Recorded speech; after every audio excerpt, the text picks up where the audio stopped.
guys, it's Izzy here, and today we are going to be looking at my 5-star predictions for 2024. These books necessarily didn't come out in 2024, but they're the books that I want to get to the most, as I think they are the best that I have on my TBR. I usually try to select one from every genre, but this year I just went with my gut. If I thought this book was going to be a 5-star, I put it on there. So we're going to see some genres multiple times, maybe not even see some genres. But let's get into this video.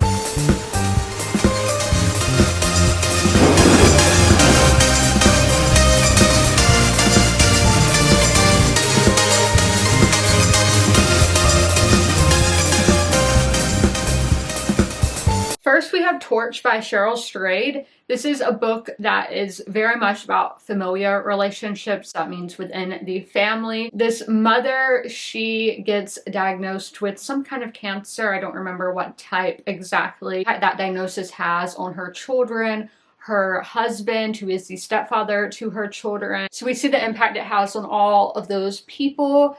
Now, Cheryl Strayed wrote one of my favorite nonfiction books, so I'm giving her fiction a go. This is like contemporary literary fiction, and I'm very much intrigued. It sounds a lot like her own personal story, so I'm sure this is going to be very heartfelt, very emotional, and an impactful read. Now we have Kindred by Octavia Butler. This is historical fiction and also a modern classic. I would say it came out in the 1970s, but this is about a Black woman in California. She time travels, I think accidentally, to the antebellum South, to a plantation, and saves a plantation owner's son from drowning.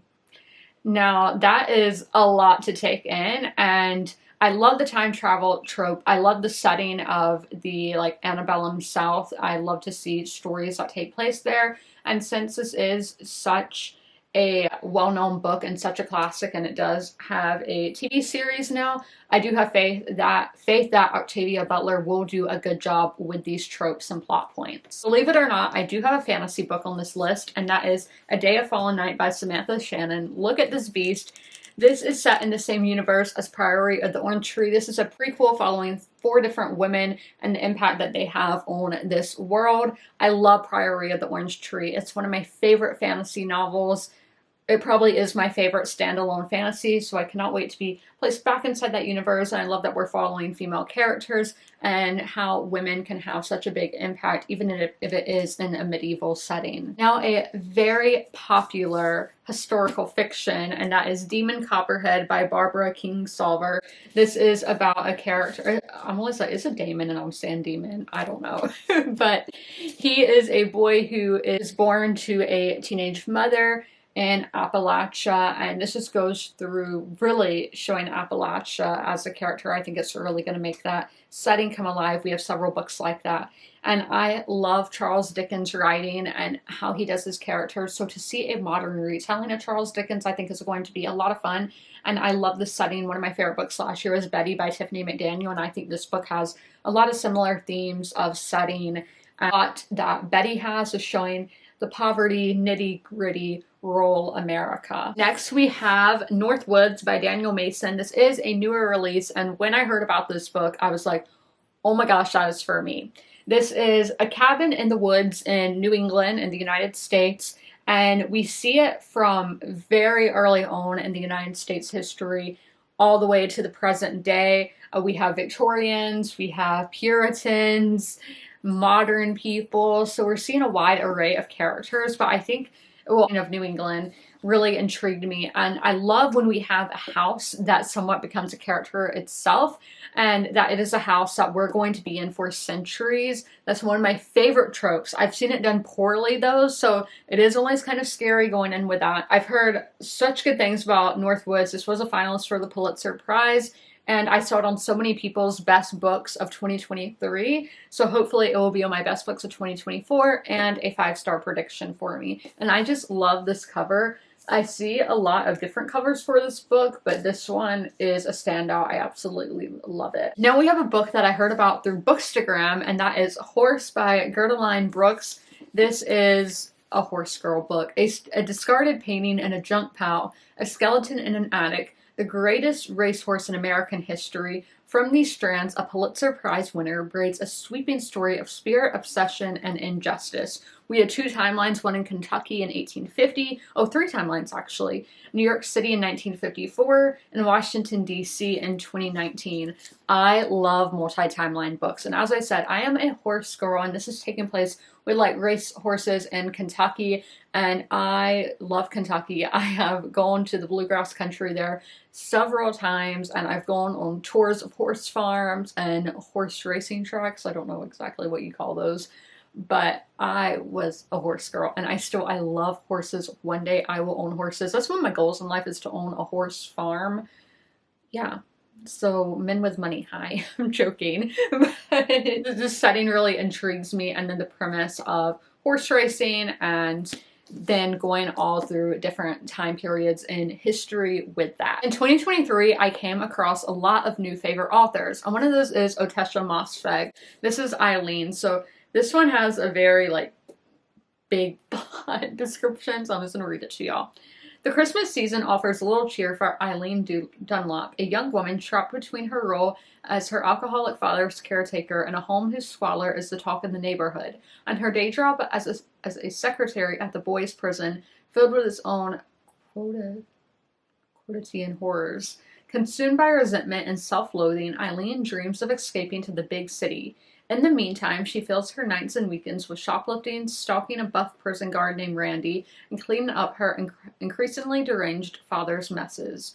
When the bright, beautiful, and cheery Rebecca St. John arrives on the scene as the prison's new counselor, Eileen is enchanted and proves unable to resist what appears to be a miraculously budding friendship. In a Hitchcockian twist, her affection for Rebecca ultimately pulls her into a complicity in a crime that surpasses her wildest imagines. So I love the character work that Otesha Mossfegh did in my year of rest and relaxation. She made me love a character without having the name of a character, and I just loved following that character. And on this one, the whole book is named after the character. So this is definitely going to be a great character study, and I hope it lives up to my expectations. Again, I know a lot of people who love this book. Another favorite author of mine is Lauren Groff, and this is Matrix. This was a National Book Award finalist.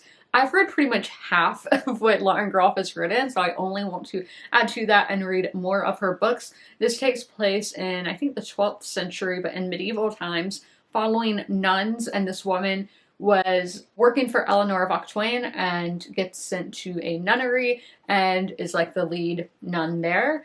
And I love how Lauren Groff writes settings. I love her writing style, and I only just have such high hopes for this one, like I do all these books, because I think all these books are going to be 5 stars. We have a big beefy historical now, and that is The Covenant of Water by Abraham Verghese. So this is set in India. I don't know a lot about India, so that's something new for me. The Covenant of Water is the long-awaited new novel by the author of the major World of Mouth bestseller Cutting for Stone. Okay, so a shimmering evacuation of a bygone India and of the passage of time itself. The Covenant of Water is a hymn to progress in medicine and to human understanding, and humbling a testament to the hardships undergone by past generations for the sake of those alive today.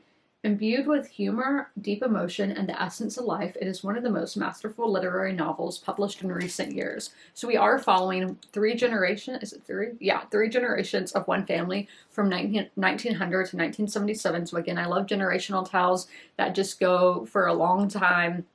And this one is doing that in a place that I don't know a lot about. So I hope to learn a lot about India from this. And I love learning about generational trauma and the impact that it has on people. It's just so prevalent, and nobody in real life really talks about it. I read a lot about it in books, but it's something that I think needs to be more forefront. So I hope the more people read books, the more people come to realize that generational trauma causes so much issue to our society and that it can be changed. Now we have the wild card of the list, and that is The Marriage Portrait by Maggie O'Farrell. This is about Lucrezia de Medici. She is a very young woman and is in an arranged marriage to an older man, and she goes to his hunting lodge, and she thinks that he is going to kill her. And what intrigued me to this? The Medici are my favorite family to learn about. I love everything Medici. I will pick up any book about them. I'm serious. I will read anything. And this one is fascinating because it's about somebody that I had never heard of before in the Medici family. So somebody where there's not a lot of media about them, because you only see about Catherine de' Medici. She's really the only one you ever see books about. So to find about another member of the family, I'm really intrigued. But why is this a wild card? Because all of that sounds great. So Hamnet by Maggie O'Farrell. So many people love that book. When I was reading the book, I was really bored, and I even unhauled the book. I gave it to my grandma because she loves Shakespeare. I was like, here, you can have this. And then I was like, no, I think I'm going to take this back because I still think about this book all the time. And I still, like 2 years later, think about Hamnet by Maggie O'Farrell all the time. So that book would probably be way better on reread for me. I'd probably eat it up. So I'm scared of this one. Is it going to be the same where when I'm reading it, I'm going to be bored? And what if I'm bored even after I finish it and don't think about it again? That is one of the things with reading. You never know. You never know. A premise can sound great, then you read it and you're like, not so great. So hopefully The Marriage Portrait does not do that, and I end up loving this book the first time around. I do have a classic on the list, and that is The Bell Jar by Sylvia Plath. This is very much it's basically her telling her own story but making it fictional. So The Bell Jar chronicles the crack-up of Esther Greenwood, brilliant, beautiful, enormously talented, and successful, but slowly going under, maybe for the last time. Sylvia Plath masterfully draws the reader into Esther's breakdown with such intensity that Esther's insanity becomes completely real and even rational, as probable and accessible an experience as going to the movies. Such a deep penetration into the dark and harrowing corners of the psyche is an extraordinary accomplishment and has made The Bell Jar a haunting American classic. I saw this on a lot of people's favorite books of 2023 as well. I've always been recommended Sylvia Plath because I like Joan Didion and authors like that, like Lauren Groff and Otesha Moshfegh. Their writing styles are very similar, and I love when poets write books, and Sylvia Plath was a poet, so I always love to see how that goes into being prose. And again, the discussion of mental health, I was saying earlier about generational trauma, I think that's what causes a lot of mental issues. And since this book is so popular, I'm glad that people are being opened up to mental issues and learning about them. But also this book being a classic and people still having these same issues. Obviously, we haven't progressed a lot. Yes, this was published in 71 was when this was published. So over 50 years and we're still kind of having the same issues. I don't know what to say about that. But those are my 5-star predictions for 2024. This was a fast video. I didn't expect to go through it very fast, but I guess when I know the synopsi of books, I do a good job.